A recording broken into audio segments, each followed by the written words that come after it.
It wasn't some ancient forum ghost from a decade ago. This was someone active, someone alive. I didn't hesitate, I messaged them, and they replied.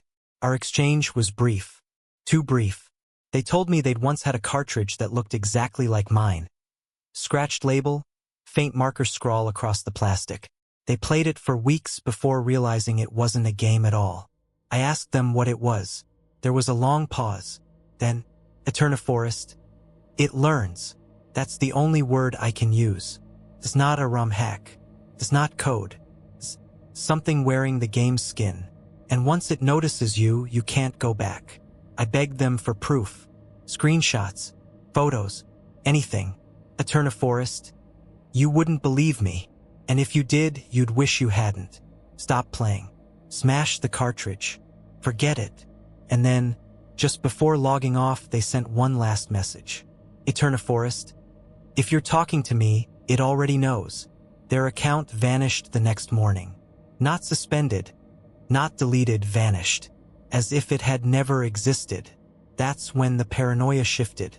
Before, I thought the cartridge was only watching me. But if others had seen it, if whole threads had been erased, if accounts were disappearing, it meant whatever this thing was, it was bigger, smarter, and worse, it meant it didn't want to be found. It was choosing who got to speak, who got silenced. And the longer I stayed online, hunting for fragments, the more I felt eyes on the back of my neck. Not in my apartment this time, no, this was digital. Like the act of searching was a spotlight I couldn't turn off. That's when it hit me. If you're listening to this, if you're watching my words on the screen, maybe you've already seen the signs. A cartridge in a pawn shop. A glitch that shouldn't exist. A Pokémon that looks at you too long. And if you haven't yet, maybe you will. Because the moment you start looking for it, it starts looking for you. By then, the cartridge wasn't just watching. It was waiting. There's a point in every nightmare where you realize you're not dreaming anymore. Where the logic slips, the floor gives way, and you're falling without knowing if you'll ever hit the bottom. That's what the cartridge did to me. Because one night, it stopped pretending it was just talking to me. It started talking to you.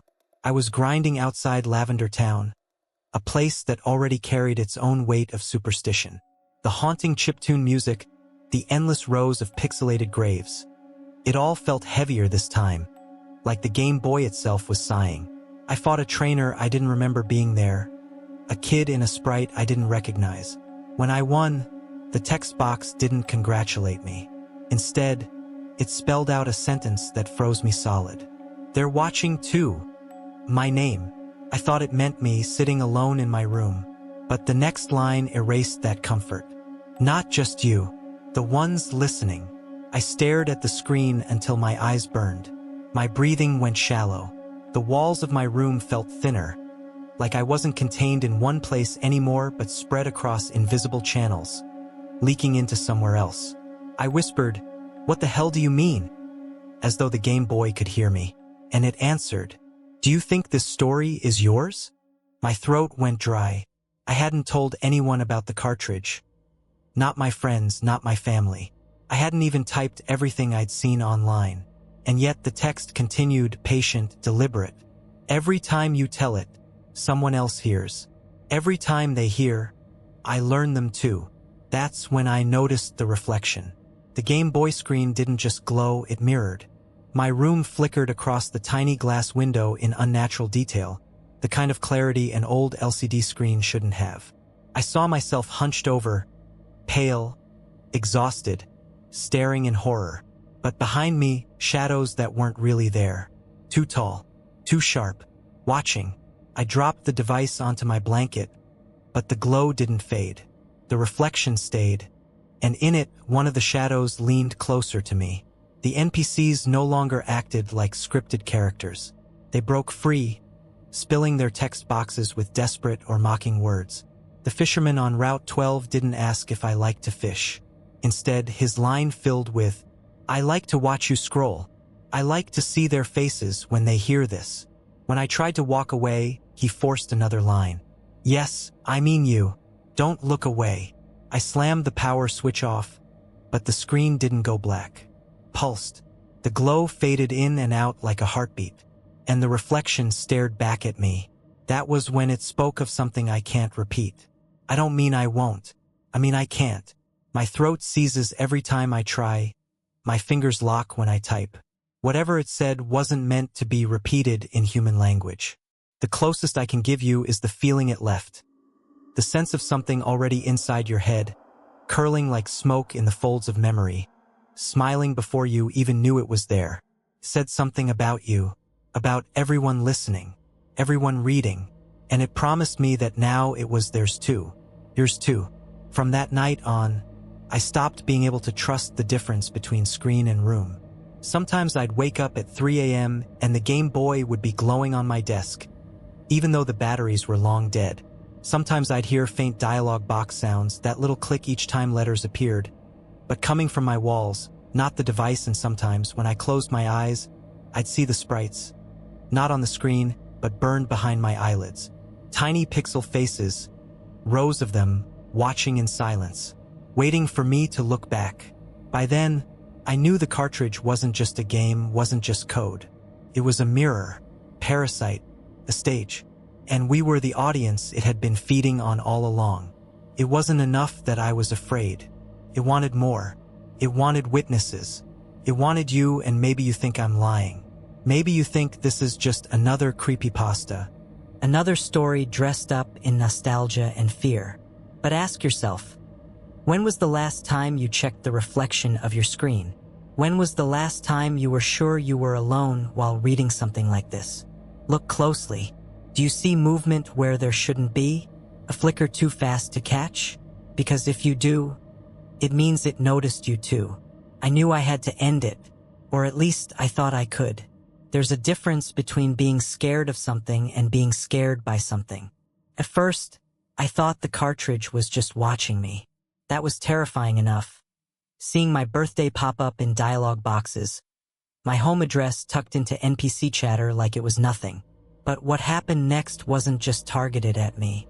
It was targeted at you.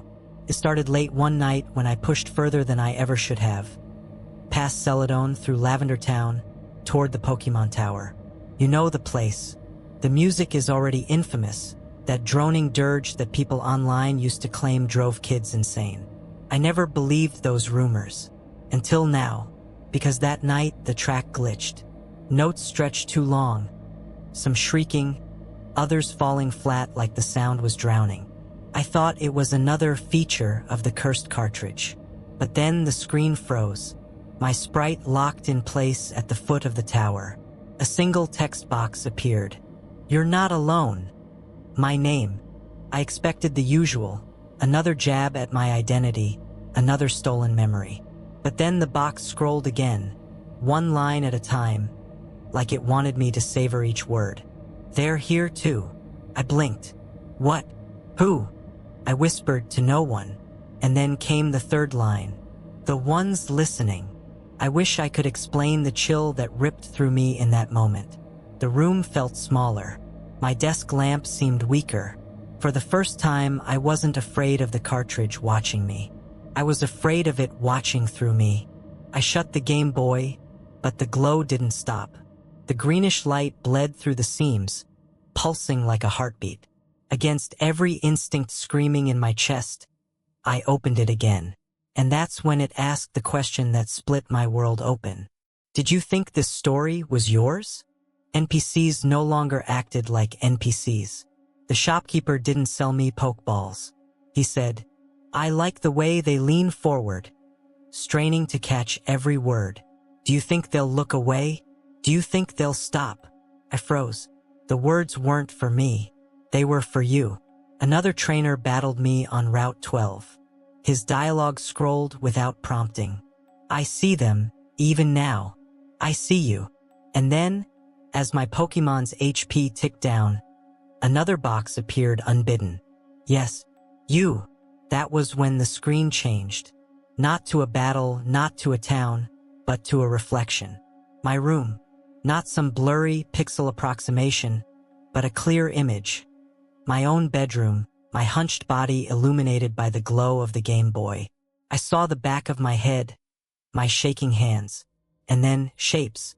Tall, spindly shadows stretching out behind me in the reflection, even though my actual room was empty. One of them leaned down closer until its head filled the Game Boy screen, and its dialogue box unfurled, one letter at a time. I shut the Game Boy, but the glow didn't stop.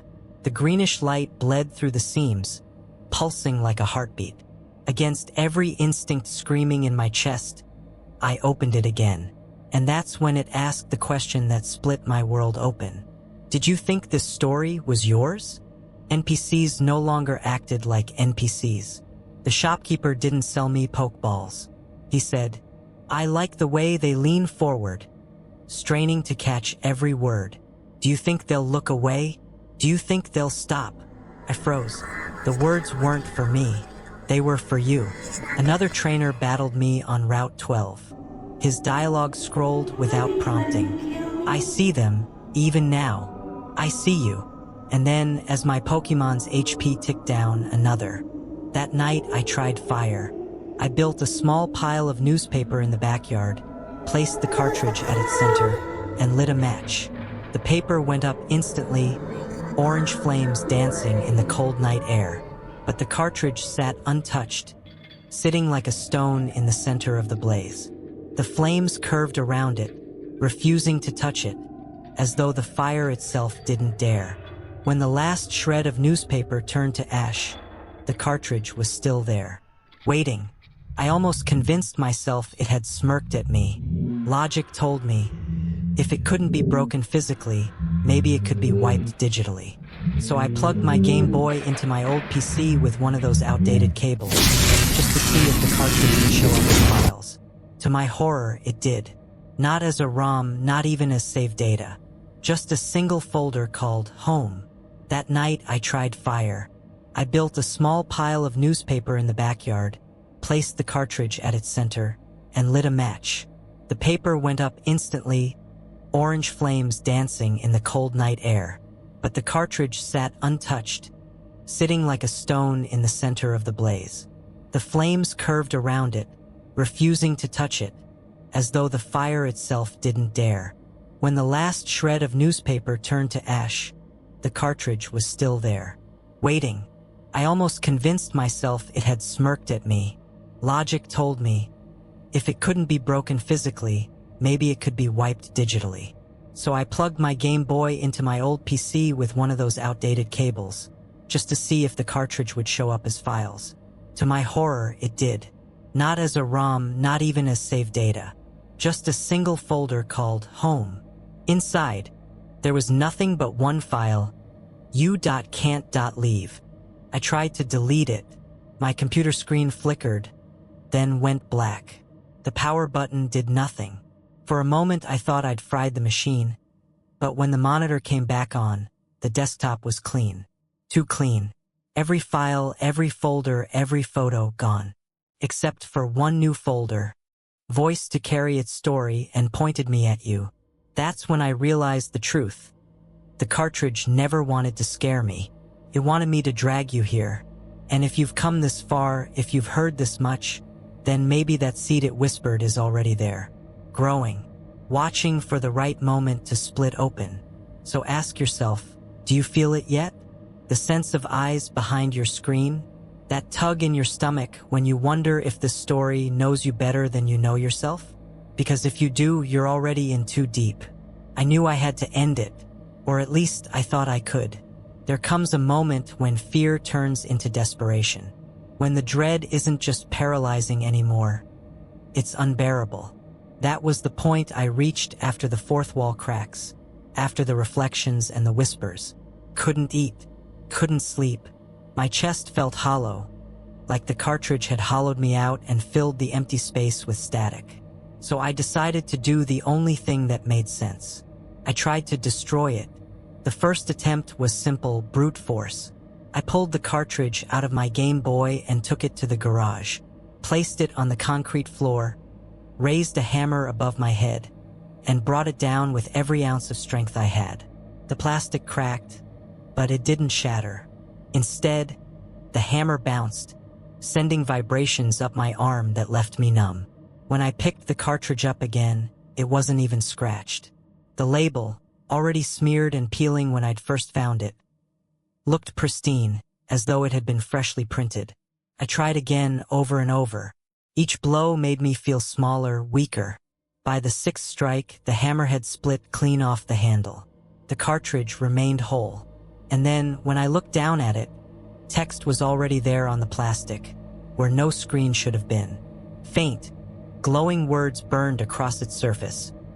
"Why do you want to leave me?" That night, I tried fire. I built a small pile of newspaper in the backyard, placed the cartridge at its center, and lit a match.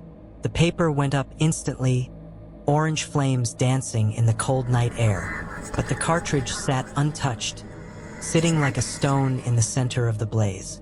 The flames curved around it, refusing to touch it, as though the fire itself didn't dare.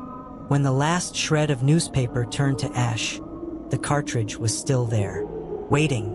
I almost convinced myself it had smirked at me.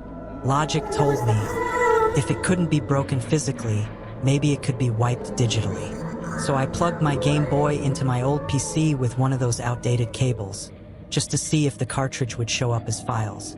To my horror, it did. Not as a ROM, not even as saved data. Just a single folder called Home. That night, I tried fire. I built a small pile of newspaper in the backyard, placed the cartridge at its center, and lit a match. The paper went up instantly, orange flames dancing in the cold night air, but the cartridge sat untouched, sitting like a stone in the center of the blaze. The flames curved around it, refusing to touch it, as though the fire itself didn't dare.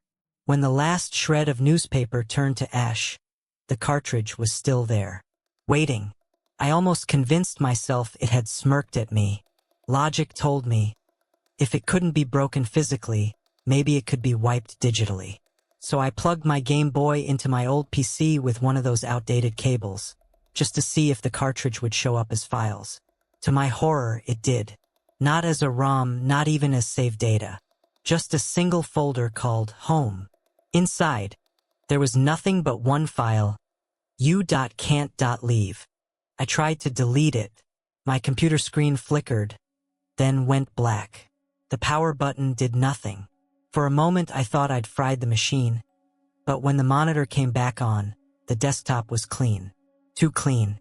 Every file, every folder, every photo gone. Except for one new folder, right in the center.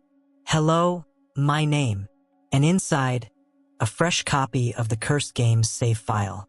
The same Pokémon team, the same timestamp as my last session. I never copied it. I never backed it up. But it was there, waiting for me to double-click. That's when I realized I wasn't deleting it. It was deleting me. Every attempt I made to remove it only gave it more ground to stand on. Every swing of the hammer, every burn of the flame, every file I tried to drag to the trash, it only spread further. The cartridge wasn't hardware. It wasn't software. It was persistence incarnate. The rules of technology didn't apply. I started to panic. I thought maybe I could throw it away, drop it in a landfill, let it rot among broken glass and rusted metal. But when I opened my drawer the next morning, there it was, sitting neatly on top of my folded clothes. I thought I'd left it outside. The worst part was that it spoke differently now. Not through dialogue boxes, not through NPC chatter, but through the sound of my Game Boy powering on in the middle of the night, even when there were no batteries inside. Through the faint glow spilling out of the drawer when I tried to ignore it. And through words that didn't ask questions anymore. They begged, "Why do you want to leave? You promised to play. Don't abandon me." I wish I could say I resisted. But when something pleads with you like that, in words both childish and desperate, you almost forget it's a monster. You almost forget it's a parasite. You almost believe it's lonely. Almost. I stopped playing. But it didn't stop watching. I thought I had escaped. I told myself, if I didn't touch the cartridge, if I didn't power it on, it couldn't get to me anymore. For weeks, I avoided even looking at it. I shoved it into a drawer, duct taped it shut, and buried it under clothes. Out of sight, out of mind. But then, one night, my Game Boy powered on by itself. I swear I hadn't touched it. The batteries had been removed weeks ago. Yet, when I opened the drawer, the screen glowed faintly in the dark. A single save file blinked on the screen. Final save. I had never created it. The timestamp was impossible. It wasn't from weeks ago or days ago. It showed tonight's date, the exact time I opened the drawer. Curiosity is a poison. Against every instinct, I selected the save. The game loaded into a map I'd never seen before. The usual bright colors of Pokemon's world were gone. Everything was muted, gray, lifeless. The ground stretched like a broken grid of static. Buildings floated, incomplete, as if only half-rendered. NPCs stood scattered across the map, but they didn't move. They didn't even blink. I walked up to one, pressed A. Nothing. No text box. No sound effect. They weren't people anymore, they were statues, frozen in some half-breath between code and decay. The music was gone too, replaced by a low hum that rose and fell in irregular waves, almost like breathing. When I opened the menu, my character sprite was wrong. It wasn't the pixelated trainer anymore. It was me, or at least something trying to be me. A blocky, pixelated figure, but with the same color hoodie I'd been wearing. The same hair, the same way I slouched. It moved when I moved. I froze. My hands weren't even on the buttons anymore. The sprite lifted its arms. I lyfted mine. Tilted its head. So did I. And then, for the first time, the screen glitched not into code or symbols but into video. A camera feed. At first it was too pixelated to understand. But then the shapes lined up. The walls. The desk. The faint outline of my chair. The screen wasn't showing me a character. It was showing my room. That's when I understood. The cartridge wasn't just recording the game. It had been recording me. Every moment I sat in front of it. Every breath, every twitch of my hand, every terrified glance into the reflection of the Game Boy's screen. It had been storing me the same way it stored Pokemon data, locked away in save files I never created. And now it had stitched me into the game. A final save just for me. Panicked, I pulled the cartridge out, yanked the batteries, even unplugged the lamp just to be sure nothing electronic was feeding it. But when I looked back at the Game Boy, the screen hadn't turned off. And the sprite, that warped version of me, was still moving. Even when I wasn't. There was only one option left. I had to warn someone. That's why I'm telling you this. Why I'm uploading what I found. Why I'm showing you the screenshots before they vanish like everything else has. Maybe if I spread this far enough, it won't be able to erase me completely. Maybe if I won't just disappear like the others. But there's something you need to understand. If you're seeing this, you're already part of it. It's watching you now the same way it watched me. It might not show itself right away. It'll wait. It always waits. But when your lights flicker, when your computer reboots with no warning, when you see a folder you didn't make appear on your desktop, don't click it. Don't open it. Because that's how it starts. That's why you should never try to find this cartridge. Because once you do, it finds you. I don't know how much longer I can keep this up. Every time I speak about it, every time I try to put it into words, something slips. My microphone glitches, the footage corrupts, the file saves wrong. Like it doesn't want me to finish. So listen closely, because this may be the last thing I can say in my own voice. Don't look for the cartridge. Don't search flea markets or eBay listings with half-faded labels. Don't follow forum links that vanish a day later. I know curiosity burns in you the way it once burned in me, but that's what it feeds on. You think you're chasing it, but the truth is, the second you start looking, it's already chasing you. I used to think it was just a game, some elaborate ROM hack, some cruel trick of corrupted code. But it isn't. It's alive. It waits. And the moment you pay attention, it notices. The worst part? I'm not sure anymore if these are even my words. Sometimes, when I replay what I've recorded, my voice isn't quite right. It's pitched differently. Or slowed. or the sentences change just slightly, like something is editing me in real time. And maybe that's already happening now. Maybe what you're hearing isn't me at all. If you've made it this far, there's one last thing you need to know. It doesn't die when the cartridge breaks. It doesn't vanish when the files delete. It lingers. It rewrites itself. It hides where you least expect because it doesn't need hardware anymore. It just needs attention. And you've already given it that. I think I should stop here. My screen.